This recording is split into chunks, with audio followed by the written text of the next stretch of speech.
Povodom 160 godina od rođenja našeg najznačajnijeg srpskog kompozitora Stevana Stojanovića Mokranjca, studenti Odseka za muzičku umetnost Filološko-umetničkog fakulteta u Kragujevcu održali su 30. novembra u Prvoj kragujevačkoj gimnaziji koncert pod nazivom Osuse nebo zvezdama. Mešoviti hor Filuma pod dirigentskom palicom Katarine Stanković izveo je čak 6 Mokranjčevih rukoveti. Svaka od njih imala je svoj lični pečat i karakter, a pojedini i odgovarajuću koreografiju koja je nadogradila njihov tradicionalni duh.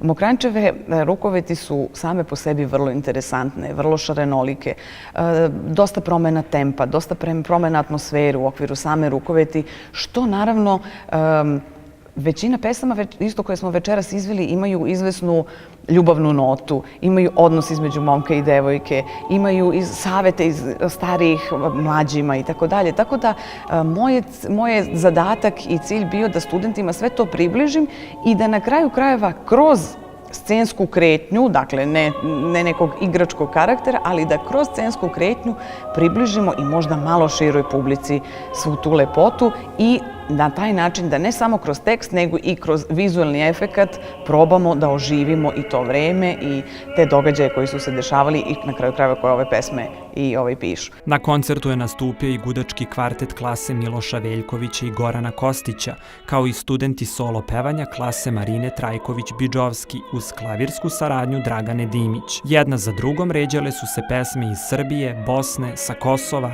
a posebnu pažnju privukla je pesma Tri junaka, čiji je tekst napisao Dragomir Brzak 1895. godine. Sa muzičke strane podsjetila nas je na zvuke aktuelne himne Srbije Bože pravde. Zanimljivost što se tiče pesme je ta što ima dramski tekst koji se proteže kroz celu pesmu i koji govori o tri junaka koji su krenuli u boj kako bi se borili protiv neprijatelja. I sam kraj kompozicije ima melodijski tok koji podsjeća na Bože pravde sa malo drugačijim tekstom. I sad zanimljivo je to da se to ne pojavljuje samo kod Mokranjca. U tom periodu kompozitori su voleli da kradu od raznih kompozitora delove njihovih popularnih kompozicija. Tako, na primjer, imamo i kod Šumana jednu pesmu koja je slična tematika, isto govori o junacima koji su išli u boj, ali se na kraj te kompozicije čuje melodija iz Marseljeze.